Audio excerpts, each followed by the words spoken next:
தமிழகத்தின் முன்னாள் முதலமைச்சர் செல்வி ஜெயலலிதா அவர்களின் இறப்பில் மிகப்பெரிய சந்தேகம் இருப்பது நாம் அனைவரும் அறிந்த ஒன்றுதான்.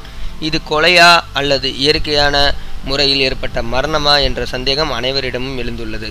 இந்த நிலையில் அப்போலோ மருத்துவமனையில் மறைந்த ஜெயலலிதாவும் சசிகலாவும் உரையாடிய வீடியோவை விரைவில் வெளியிடுவேன் என திவாகரன் மகன் ஜெயானந்த் பரபரப்பை ஏற்படுத்தியுள்ளார்.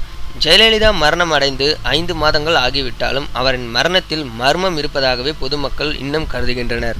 ஜெயலலிதா தாக்கப்பட்டு இறந்தார், பழச்சோறு கலந்து கொல்லப்பட்டார் என பல தகவல்கள் வெளியாகின. இந்த நிலையில் சசிகலாவின் சகோதரன் மகன் திவாகரனின் மகன் ஜெயானந்த் தனது ஃபேஸ்புக் பக்கத்தில் அம்மாவின் சிகிச்சை படத்தை வெளியிடவில்லை என குற்றம் சாட்டினார். ஏனெனில் பச்சை கவுன் உடையில் அம்மாவை எதிரிகள் பார்க்கக்கூடாது, இது தியாகத் தலைவி சின்னம்மாவின் செயல். சிங்கத்தை சிங்கமாவே நாங்கள் அனுப்பி வைத்தோம். ஆனால் ஓபிஎஸ் ஓட்டு கேட்க அம்மாவை பிணைப்பட்டியில் வைத்து ஓட்டு கேட்டு வந்தார். மருத்துவமனையில் உரையாடல் வீடியோ வெளிவந்தால் என்ன நடக்கும்?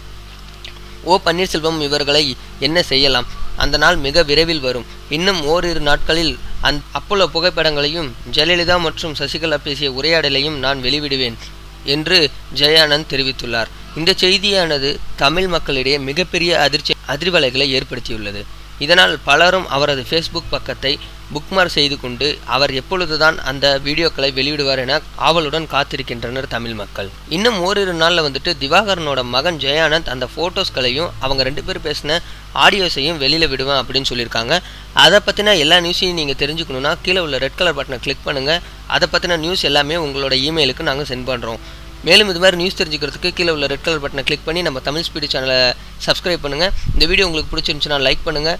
ஜெயலலிதா அம்மாவோட இறப்பில் சந்தேகம் இருக்குன்னு நீங்கள் நினச்சிங்கன்னா உங்களோட கருத்துக்களையும் கீழே உள்ள கமெண்ட் பாக்ஸில் எங்களுக்கு தெரிவிக்கலாம். நன்றி. மீண்டும் இன்னொரு வீடியோவோட உங்களை கூடிய சீக்கிரத்தில் சந்திக்கிறேன்.